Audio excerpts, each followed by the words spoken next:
Convido os irmãos a abrirem comigo a Santa Palavra de Deus no primeiro livro de Samuel, capítulo 17. Primeiro livro de Samuel, capítulo 17. E assim nós continuaremos a história que havia começado a contar para os irmãos.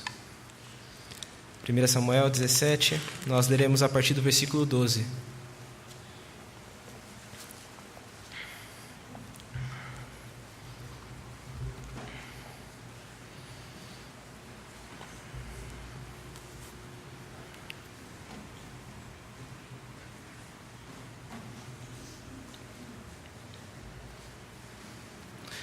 Assim diz a Santa Palavra de Deus.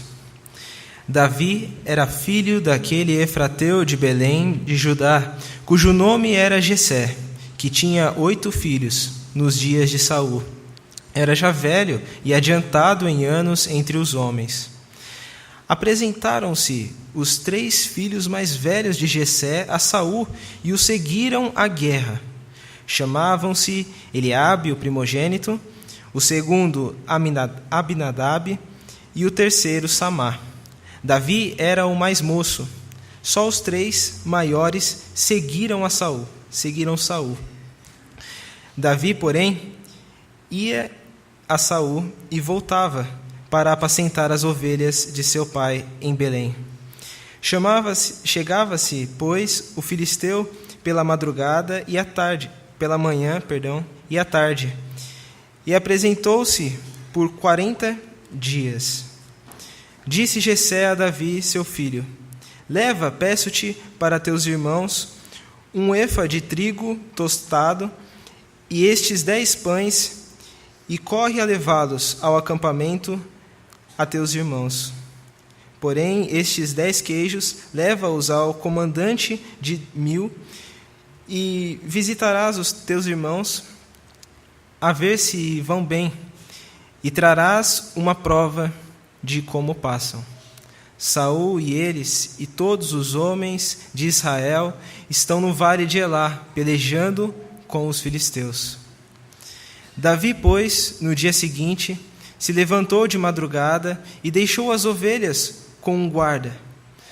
Carregou-se e partiu, como Jessé lhe ordenara, e chegou ao acampamento quando já as tropas saíram para formar-se em ordem de batalha, e a gritos chamavam a peleja. Os israelitas e filisteus se puseram em ordem, fileira contra fileira. Davi, deixando o que trouxera aos cuidados do guarda da bagagem, correu à batalha, e chegando, perguntou a seus irmãos se estavam bem. Estando Davi ainda a falar com eles, eis que vinha subindo do exército dos filisteus o duelista, cujo nome era Golias, o filisteu de Gate. E falou as mesmas coisas que antes falara a Davi, e Davi o ouviu. Todos os israelitas, vendo aquele homem, fugiam de diante dele e temiam grandemente. E diziam uns aos outros: Vistes aquele homem que subiu? Pois subiu para afrontar a Israel. A quem o matar, o rei cumulará de grandes riquezas, e lhe dará por mulher a filha, e a casa de seu pai isentará de impostos em Israel. Então falou Davi aos homens que estavam consigo, dizendo: Que farão aquele homem que ferir a este filisteu e tirar a afronta de sobre Israel? Quem é, pois, esse incircunciso filisteu para afrontar os exércitos do Deus vivo? E o povo lhe repetiu as mesmas palavras, dizendo: Assim farão ao homem que o ferir. Ouvindo Eliabe, seu irmão mais velho, falar àqueles homens, acendeu-se-lhe a ira contra Davi e disse: Por que desceste aqui? E a quem deixaste aquelas poucas ovelhas no deserto? Bem conheço a tua presunção e a tua maldade. Desceste apenas para ver a peleja. Respondeu Davi: Que fiz eu agora? Fiz somente uma pergunta. Desviou-se dele para outro e falou a mesma coisa.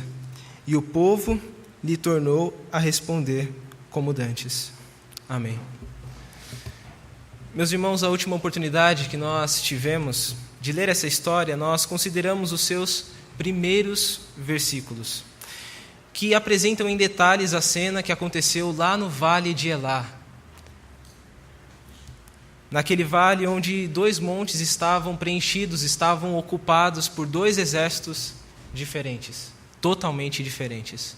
Um era o exército filisteu, de um lado, e do outro estava o exército de Israel, do povo de Deus. De um lado estavam aqueles encabeçados por Golias, o destemido filisteu, e do outro lado estava um exército incrédulo, um exército assustado. De um lado ecoava uma voz alta que desonrava, que afrontava a Deus e o seu povo. E do outro lado estava o silêncio de um povo que parece que não conhecia a Deus, que se esqueceu de Deus, que não confiava no Senhor. E diante desse retrato tão forte de afronta e de incredulidade, diante dessas cores tão contrastantes, desses opostos, nós temos 2 coisas que precisam de resposta, 2 coisas que precisam de solução. A honra divina que foi afrontada, e a segunda coisa é um povo incrédulo que precisa ser salvo. Nós já sabemos que essa resposta ela não será encontrada em nenhum daqueles que estavam lá no Vale de Elá, de nenhum dos 2 exércitos. A salvação vem de Belém. E por que a salvação vem de Belém?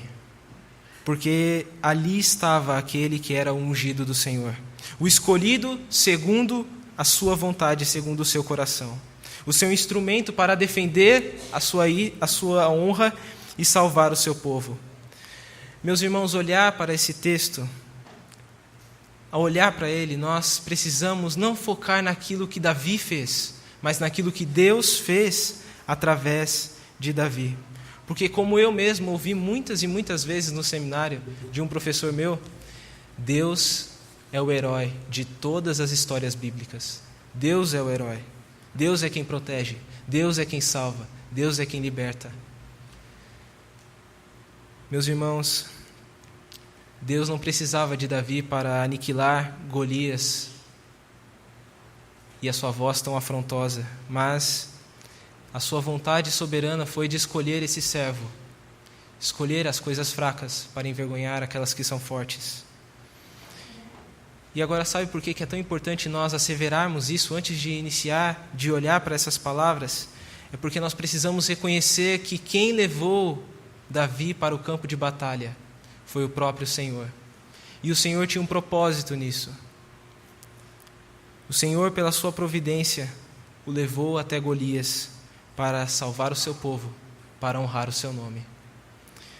E assim, meus irmãos, nós hoje veremos a chegada do escolhido do Senhor. A chegada do escolhido do Senhor. O nosso texto começa dizendo o seguinte, lá no versículo 12. Davi era filho daquele efrateu de Belém, de Judá, cujo nome era Jessé, que tinha 8 filhos. Nos dias de Saul, era já velho e adiantado em anos entre os homens. Os irmãos devem se lembrar que na passagem anterior, Samuel teve todo o cuidado de descrever Golias, de descrever o inimigo do povo de Deus. Ele falou da sua altura, falou da sua força, do seu equipamento, do seu treinamento. Tudo isso foi em detalhes. E tudo foi mostrado como Golias tinha proporções assim assustadoras. Ele era um inimigo realmente grande. Agora, uma vez que Samuel já descreveu Golias, ele passa a falar das características daquele que irá enfrentar Golias, que é Davi. E isso é interessante, meus irmãos, porque o profeta Samuel, ele é muito habilidoso em estabelecer contrastes. Ele é muito cuidadoso com cada uma de suas palavras, porque ele quer mostrar a diferença entre o seu escolhido e Saul, o rei incrédulo, o rei rejeitado, entre Davi, o seu escolhido, e Golias, entre Davi, o seu escolhido, e seu irmão mais velho, Eliabe. Samuel ele quer mostrar esses contrastes para nós. Bem, e o primeiro deles mostra que quem era Davi. Mostra a chegada dele no campo de batalha. Da mesma forma como falou sobre as características de Golias.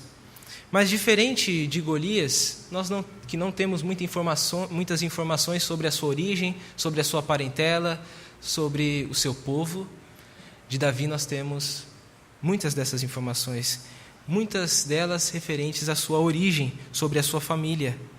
Nós vemos aqui, nesse primeiro versículo, versículo 12, que Davi era filho de um homem efrateu, ou seja, Jessé, ele era um membro de um dos maiores clãs da cidade de Belém.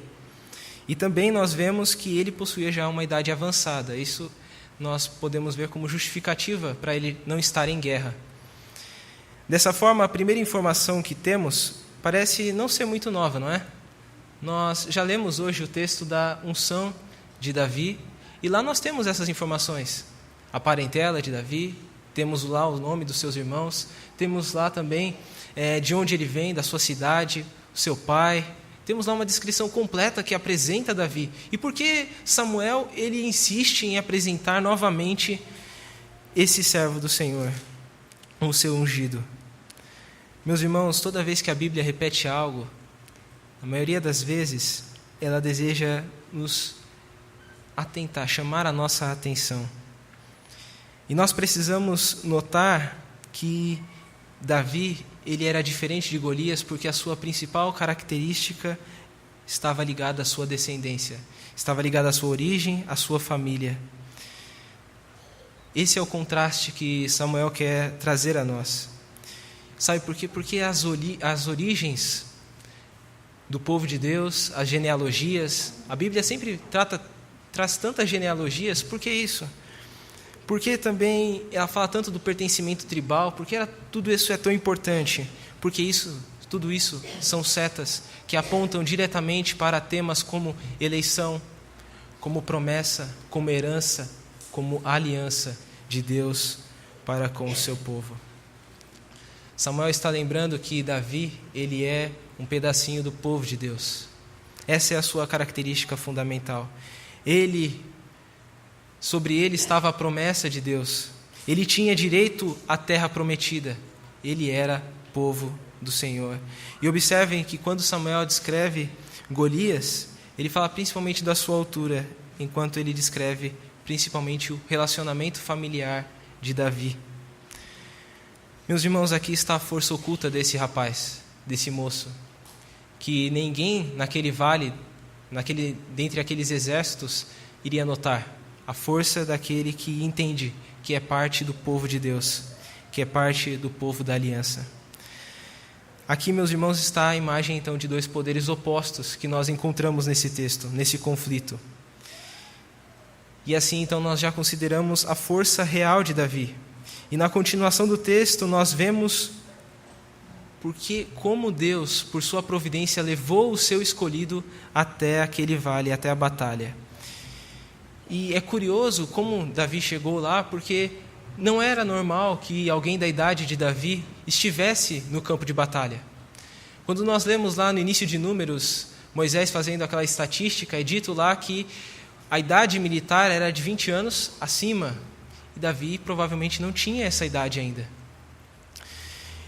Então, naturalmente, Davi não poderia estar naquele vale, mas o Senhor o envia até lá. E uma informação importante que nós precisamos considerar para entender como Davi chega até aquela batalha é que naquela época, quando uma guerra acontecia, aqueles que eram enviados tinham como suporte as suas próprias famílias. Ou seja, as famílias eram responsáveis por enviar e por sustentar os seus filhos ou os seus soldados, aqueles que as representavam. Então, por exemplo, se a minha família me enviasse para a guerra, ela era responsável por não fazer eu morrer de fome lá, no meio da batalha. Então, assim acontece também, e nós vemos isso muito bem descrito aqui no nosso texto. Mas outra dúvida pode surgir. Por que Davi foi escolhido dentre os seus irmãos? Porque 3 foram até a batalha. Sobraram ainda 4 irmãos mais velhos que Davi. E por que foi ele escolhido dentre os 4? Se os irmãos lembrarem, as palavras que encerram o capítulo 16 informam que Davi servia a Saul tocando a sua harpa para trazer alívio à alma do rei. E isso provavelmente nós temos referência aqui no versículo 15. Olhem só o que é dito. Davi, porém, ia a Saul e voltava para apacentar as ovelhas de seu pai em Belém. Então, com uma certa frequência, Davi, ele se dirigia até o campo de batalha, mas sempre ele retornava para cuidar das ovelhas do seu pai. Meus irmãos, há algo interessante aqui, porque o texto mostra a perseverança desse rapaz, mostra a responsabilidade dele, mostra como ele era esforçado, porque a distância entre Belém e o vale de Elá era de cerca de 24 quilômetros, ida e volta. Só para os irmãos terem uma ideia, eu moro lá em Osasco, e da minha casa até aqui a Betel dá 25, 24 quilômetros, dependendo da rota, né, que se faça. E aí eu coloquei lá no Maps, e aí de a pé dá de 4 a 5 horas. Isso nós estamos falando em asfalto, com tênis, não nos dias de Davi. Mas certamente ele enfrentava e passou muitos dos seus dias percorrendo essa distância, algo que duraria cerca de 8 a 10 horas no mínimo. Então isso mostra como Davi ele era alguém que se esforçava. E por que o texto tem esse cuidado de mostrar a responsabilidade de Davi? Porque o texto quer dizer que Davi era um bom pastor de ovelhas. E toda vez que a gente ouve esse ofício na Bíblia, a gente tem que ficar atento, porque ele é muito especial. Se os irmãos lembrarem, muitos dos líderes espirituais do povo de Deus foram excelentes pastores de ovelhas. Abraão, Isaque, Jacó, Moisés, todos foram grandes pastores de ovelhas. E se nós adiantarmos o passo, nós vemos que o próprio Senhor Jesus diz que Ele é o bom pastor. Ele é o bom pastor que cuida das suas ovelhas. Então a figura do bom pastor, ela deve ressaltar os nossos olhos. E Samuel, como eu disse, ele é muito cuidadoso em estabelecer contrastes. Adivinha quem era um mau pastor? Saul era um mau pastor. Lá no capítulo 9 nós vemos que Saul ele não conseguiu achar as jumentas do seu pai. Demorou 3 dias e ainda assim o texto diz que elas retornaram sozinhas, ou por alguém, mas não por Saul. Saul não conseguiu achá-las, apesar das jumentas serem muito maiores do que ovelhas, né? Ainda assim Saul não conseguiu encontrá-las. E aí então aqui Samuel está fazendo outro contraste. Ele está mostrando como o Senhor Deus ele tinha escolhido o melhor pastor para o seu povo. Vejam, meus irmãos, que através desses detalhes tão sutis, Samuel mostra que Davi era diferente tanto de Golias quanto também de Saul. O grande poder de Davi estava no seu vínculo com Deus, na aliança. A grande característica dele era que ele fazia parte do povo de Deus e entendia isso, enquanto que Golias não. Ao passo que também Saul era um mau pastor de ovelhas, enquanto que Davi era um bom pastor de ovelhas. E a sua história começa de forma muito semelhante com a história de Abraão, Isaque, Jacó e Moisés. Desse modo, Samuel está contrastando e mostrando como o Senhor tinha o melhor para o seu povo. O Senhor sempre tem o melhor, meus irmãos, para o seu povo. O seu escolhido sempre é o melhor, não há dúvida. Não há dúvida. Mas voltando para a cena onde Davi vinha e ia do campo, e passando agora para o versículo 16, nós podemos ver uma nota temporal aí, que é a seguinte, que a batalha já estava durando 40 dias. 40 dias. E a cena se repetia. nessa batalha que já estava quase de 1 mês e meio desde que começou. E então o texto diz: o filisteu pela manhã e à tarde, e apresentou-se por 40 dias. Meus irmãos, por 2 vezes ao dia, aquelas ofensas, aquelas afrontas, aquelas zombarias de Golias se repetiam junto da incredulidade do povo de Deus. Junto da incredulidade de Saul, Assim, meus irmãos, nós vemos que nada mudou, tudo se repetia. Todavia, eu tenho uma pergunta a vocês. Por que Deus esperou 40 dias para enviar Davi até a batalha? Por que demorou 40 dias para Davi ouvir a voz, as afrontas de Golias? Meus irmãos, pensem comigo nesse número 40. Os irmãos se lembram quantos dias durou o dilúvio? Os irmãos se lembram quantos anos Israel passou pelo deserto? Ou quantos dias Jesus foi tentado no deserto? Meus irmãos, o número 40 é utilizado na Escritura, é usado para descrever períodos de provação, para descrever períodos de teste. E especialmente aqui, esses 40 dias significam que Deus estava testando a confiança do seu povo. E a resposta deles, por 40 dias, 2 vezes ao dia, foi de incredulidade. Eles não confiaram no Senhor. A resposta deles foi essa. Isso significa que eles falharam totalmente com Deus. Totalmente. Quando Davi chega naquela batalha, ele encontra um exército que falhou com Deus. Então, depois dessa humilhante derrota moral de todos que estavam ali no vale de Elá, chega o escolhido do Senhor. E a cena muda. E aqui, meus irmãos, nós vemos um comandante, nós vemos que Davi é um líder. Ele se mostra um líder muito claro aqui do povo de Deus. E então, depois de Deus enviar Davi, por intermédio de Jessé, ao campo de batalha, aquele jovem, é dito que ele acorda de madrugada, ele corre ali os seus 24 quilômetros, e a ideia que parece é que ele não chegou a tempo. A ideia é que Jessé pediu para que ele encontrasse os seus irmãos no acampamento, mas eles não estão mais no acampamento. Eles já seguiram e estão nas fileiras da batalha, porque poderia acontecer qualquer dia poderia ser o último. E então eles estão já nas fileiras. E então Davi vai correndo, como responsável que é, ele deixa primeiro o alimento com o guarda de bagagem, e aí então ele vai aos seus irmãos. E enquanto ele verifica se eles realmente estão bem para dar uma resposta ao seu pai, para obedecê-lo, a cena se repete. Golias caminha e afronta ao Deus vivo. Golias vem e humilha novamente.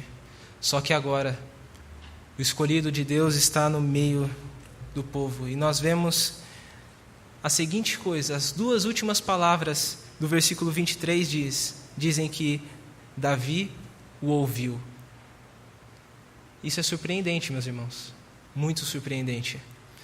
Vamos lembrar do versículo 11, que diz o seguinte: ouvindo Saul e todo o exército de Israel essas palavras do filisteu, espantaram-se e temeram muito. Agora, se nós adiantarmos, agora no versículo 24 diz: todos os israelitas, vendo aquele homem, fugiram de diante dele e temiam grandemente. Agora, o texto diz que aquele jovem chegou e apenas ouviu a voz de Golias. Nada é dito sobre medo, nada é dito sobre incredulidade. Esse é o escolhido de Deus. Meus irmãos, vejam como a resposta de Davi ela é surpreendente. Até agora, as palavras de Golias não haviam encontrado ouvidos como aqueles. Não haviam encontrado. Ele não colocou um pé para trás depois de ouvir a voz daquele gigante.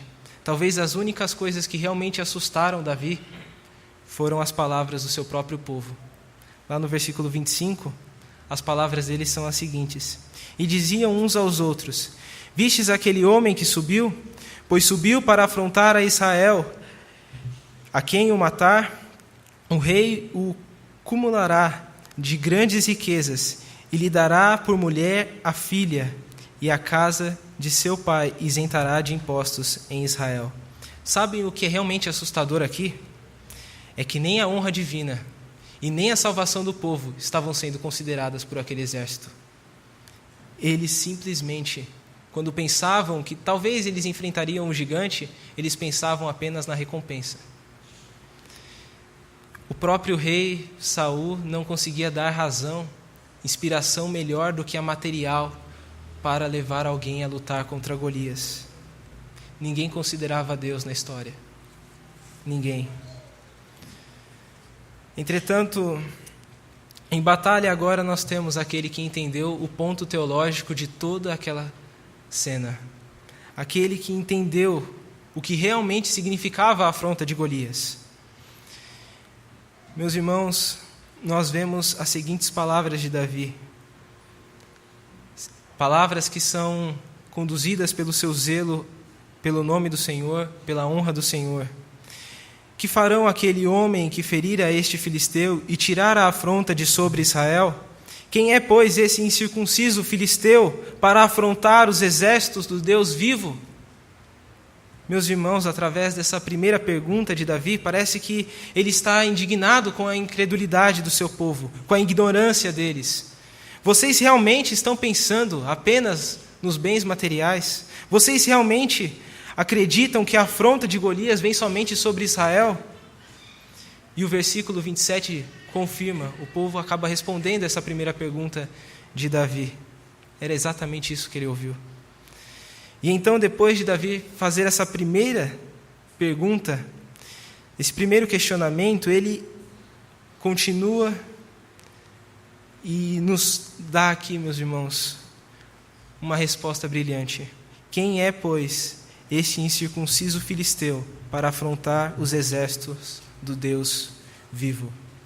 Aos olhos de Davi, a grande ousadia, o grande ousado, não seria aquele que enfrentaria Golias, não seria o soldado que enfrentaria o gigante, mas era o próprio gigante que estava afrontando o Deus vivo. Era ele quem era o ousado. Como ele ousa afrontar o Deus vivo? Meus irmãos, vejam que Davi chama Golias de incircunciso filisteu. Essa é uma expressão de grande desprezo.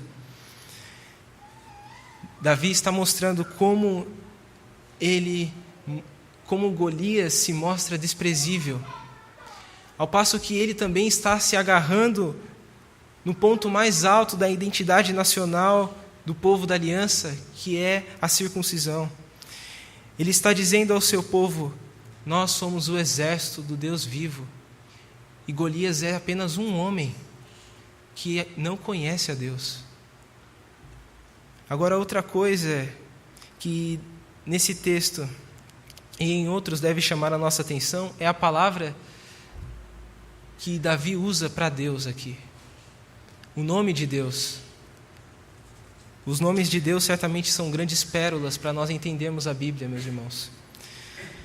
E esse nome, Deus vivo, ele é usado, na maioria das vezes, para indicar um contraste entre o nosso Deus, o Deus verdadeiro, e os ídolos. O nosso Deus, o Deus verdadeiro, e o Deus como o dos filisteus, que tem boca e não falam, que tem olhos e não veem, tem ouvidos e não ouvem, tem nariz e não cheiram, suas mãos não apalpam, seus pés não andam. São deuses mortos, a imagem de homens também mortos espiritualmente.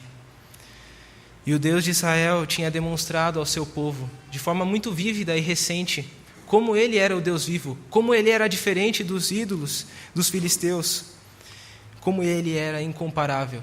E esse relato, meus irmãos, muito curioso, nós encontramos lá no capítulo 5 do primeiro livro de Samuel. E ali nós vemos a cena muito curiosa daquele momento quando a Arca da Aliança ela é, por assim dizer, roubada pelos filisteus. E Samuel registra que depois que os filisteus venceram a Israel, eles pegaram a arca e levaram para Asdod, uma cidade lá na Filistia, e essa cidade tinha ali como principal templo o templo de Dagon. Dagon era um deus agrícola dos filisteus e um dos principais do panteão de deuses deles.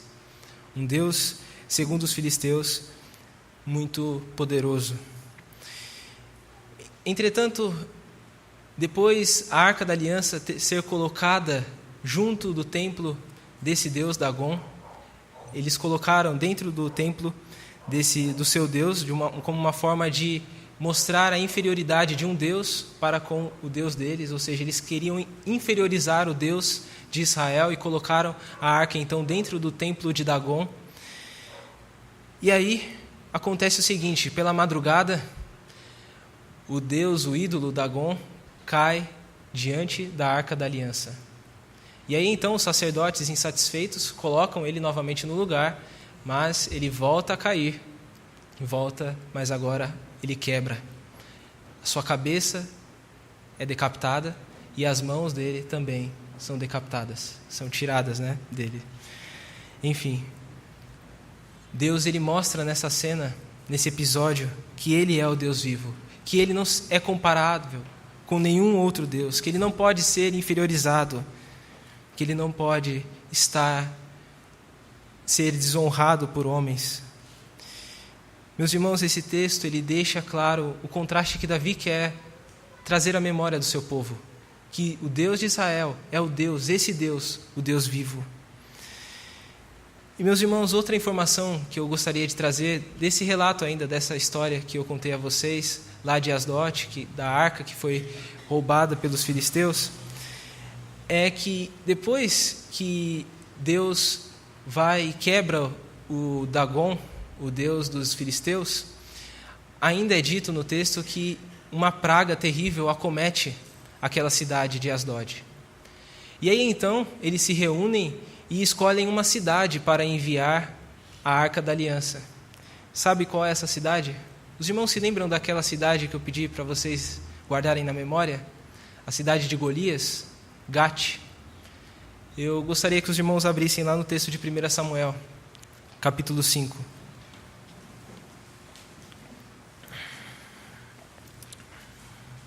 Olhem só para onde vai a Arca da Aliança e olha só o poder da mão do Deus vivo pesando sobre essa cidade. 1 Samuel 5, do versículo 7 até o versículo 9, diz o seguinte, a palavra de Deus: Vendo os homens de Asdod que assim era, disseram: Não fique conosco a arca do Deus de Israel, pois a sua mão é dura sobre nós e sobre Dagon, nosso Deus. Pelo que enviaram mensageiros e congregaram a si todos os príncipes dos filisteus e disseram: Que faremos da arca do Deus de Israel?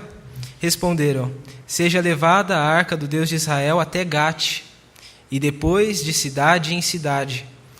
E levaram até Gate, e depois de terem levado, a mão do Senhor foi contra aquela cidade, e com muito grande terror, pois feriu os homens daquela cidade, desde o pequeno até ao grande, e lhes nasceram tumores. Olha só o que aconteceu com a cidade do Golias. Meus irmãos, vejam o cuidado de Samuel de escrever aqui do pequeno até o grande. Agora os irmãos podem entender a ira que Golias vem diante do povo do Senhor, diante do Deus de Israel. Ele sofreu, ele sabe o poder do Deus vivo. Ele sabe que provavelmente os ancestrais dele, provavelmente os ancestrais de Golias foram exilados e outros mortos pelo Deus de Israel. Foi o Deus de Israel quem despedaçou o ídolo, o Deus dos filisteus, por consequência, o Deus de Golias. Foi o Deus vivo quem desesperou os líderes de Golias. Foi ele quem trouxe terror à cidade de Golias. Foi ele que não perdoou nem a pele de Golias. A pele de Golias provavelmente também foi acometida dos tumores, porque eles mexeram com a honra do Deus vivo, com o povo do Deus vivo. E agora eu faço a mesma pergunta de Davi: quem é, pois, esse incircunciso filisteu para afrontar os exércitos do Deus vivo? Golias era apenas um meio, meus irmãos, mais um meio de Deus chamar e repreender o seu povo incrédulo e mostrar que Ele continua a ser o Deus vivo e que salva o seu povo, mesmo esse povo sendo incrédulo, mesmo esse povo não confiando mais em Deus. Assim, meus irmãos, com essas perguntas de Davi, nós vemos que pela primeira vez, desde a primeira vez que ele abre a sua boca, ele é uma figura de liderança espiritual. Até esse momento, a questão de Davi ser um homem segundo o coração de Deus era um tanto quanto abstrata. Nós não conseguiríamos entender muito bem, mas aqui, a partir dessas palavras, nós podemos perceber o que significa ser um homem segundo o coração de Deus. Um coração que não é entendido por aqueles que são incrédulos. Um coração que não foi entendido também pelo seu irmão Eliabe. Essa é a sequência do nosso texto. Nós lemos as seguintes palavras, do versículo 28 em diante. Ouvindo Eliabe, seu irmão mais velho, falar àqueles homens, acendeu-se-lhe a ira contra Davi e disse: por que desceste aqui? E a quem deixaste aquelas poucas ovelhas no deserto? Bem conheço a tua presunção e a tua maldade. Desceste aqui apenas para ver a peleja. Respondeu Davi: que fiz eu agora? Fiz somente uma pergunta. Vejam, meus irmãos, que Eliabe, ele escolheu enfrentar Davi, escolheu a ira ao invés do arrependimento. Depois de ser confrontado por Davi, depois que Davi mostrou a perspectiva teológica de toda aquela cena, ainda assim, Eliabe, seu irmão, permanece sem reconhecer a sua falha, sem reconhecer a sua incredulidade diante de Deus. Ele escolhe se opor à liderança de Davi e tentar jogar um balde de água fria no coração inflamado daquele jovem, daquele moço, pela honra de Deus. Porém, o escolhido do Senhor, ele se desvia novamente. Ele se desvia e ele continua e permanece tentando trazer o seu povo à luz, tentando trazer os olhos do seu povo novamente à crença no Deus vivo. Contudo, meus irmãos, assim nós vemos que Davi, ele continua a sua liderança e ele continua a caminhar a passos largos em cumprir o propósito de Deus, que é salvar o seu povo, que é honrar o seu nome.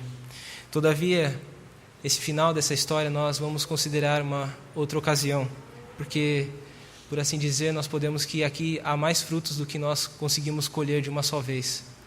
E assim eu gostaria de trazer algumas aplicações, algumas lições práticas para vocês hoje.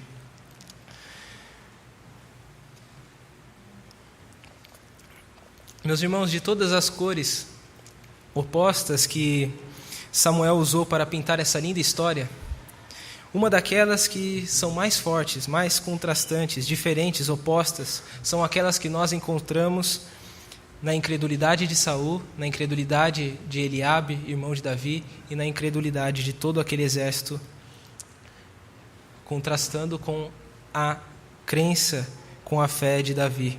E é exatamente através desse contraste que nós temos as duas principais aplicações para esse texto nessa noite. Meus irmãos, assim como o povo no passado, nós também vivemos num mundo em guerra com Deus. O mundo está em guerra contra Deus e em ódio constante contra a sua igreja, contra o povo de Deus. E por isso, frequentemente, nós nos encontramos em situações de batalha, em situações onde a honra de Deus é desafiada, onde a honra de Deus é afrontada. E nesses momentos, qual é a nossa reação? Qual é a nossa reação? Ou ela será de incredulidade, como Saul, ou ela será de fé, de coragem, de zelo, como a de Davi. E saiba que ficar parado, meus irmãos, já é uma resposta. Quando nós nos estagnamos, nós já estamos respondendo. Essa, na verdade, é uma das respostas mais claras que nós podemos dar. Não fazer nada é a consequência mais clara da incredulidade. A inatividade é exatamente a característica externa que mais aparece quando se fala da fé de Saul, que era a incredulidade de Saul, que simplesmente não fez nada, ou daquele exército que também não fez nada durante 40 dias, 2 vezes ao dia. Meus irmãos, a falta de confiança em Deus tem o poder de nos congelar de covardia diante do comportamento afrontoso desse mundo. Ela nos faz perder de vista a honra de Deus, nos faz não ver mais a história do povo de Deus, as vitórias do Senhor, o zelo dEle, a proteção dEle, o que Ele fez por nós. Por isso, meus irmãos, não existe neutralidade no campo de batalha. Ou nós estamos com Deus, ou nós estamos contra Deus. Agora, se Deus nos levou ao campo de batalha, se Deus nos colocou diante de palavras que são afrontosas à sua honra, é claro que Ele exige de nós uma resposta. Meus irmãos, assim como sabemos que Davi não foi conduzido em vão, acidentalmente, para aquele campo de batalha, também nós não somos conduzidos acidentalmente para situações onde nos é exigida uma resposta. Por isso, meus irmãos, não deixemos que a incredulidade ela ate as nossas mãos, que ela amordace a nossa boca, mas lembremos que a guerra ela é do Senhor. A honra é dele e Ele honra aqueles que o honram. Aqueles, porém, que o desprezam serão também desprezados. Enquanto a incredulidade ela paralisa, o exemplo de Davi revela que a fé conduz à coragem e conduz a agir, conduz à ação. Porém, a história de Davi ainda vai além, e nós precisamos reconhecer isso. Reconhecer que o ponto importante aqui é a motivação. O que levou Davi a agir dessa forma, o que levou Davi a ter coragem, que foi o zelo pelo nome do Senhor, pela honra do Senhor. Isso significa, meus irmãos, que para imitar Davi, não basta ter coragem. Não basta. Coragem só não chega nem na metade do caminho. Porque a coragem aqui é só um resultado. É um resultado do zelo pelo nome do Senhor. Para imitar um homem segundo o coração de Deus, nós precisamos ter um zelo máximo, um zelo enorme pelo nome do Senhor, pela honra do Senhor. Agora, se nós fomos os primeiros a rir, a fazer piadinhas com o nome de Deus, se nós usarmos o nome de Deus sem critério, sem cuidado nenhum, sem razão, sem contexto justo, nós estaremos muito longe de imitar Davi. Porque se a nossa boca não honra a Deus, dificilmente os nossos ouvidos irão se ofender diante das afrontas desse mundo. Dificilmente as nossas mãos irão se levantar em defesa da honra de Deus. Meus irmãos, cultivemos cada dia mais zelo pelo Senhor, pela sua palavra. Zelo por Ele. Portanto, meus irmãos, em resumo, fujamos da incredulidade paralisante e inativa e, ao mesmo tempo, cultivemos o zelo pela honra do Senhor, pela honra do nosso Deus. Pois somente dessa forma nós teremos a fé, nós teremos a coragem de levantar e responder, assim como fez Davi, diante daquele exército incrédulo, diante de Golias. Que Deus, meus irmãos, nos abençoe e nos guarde fiéis a Ele sempre.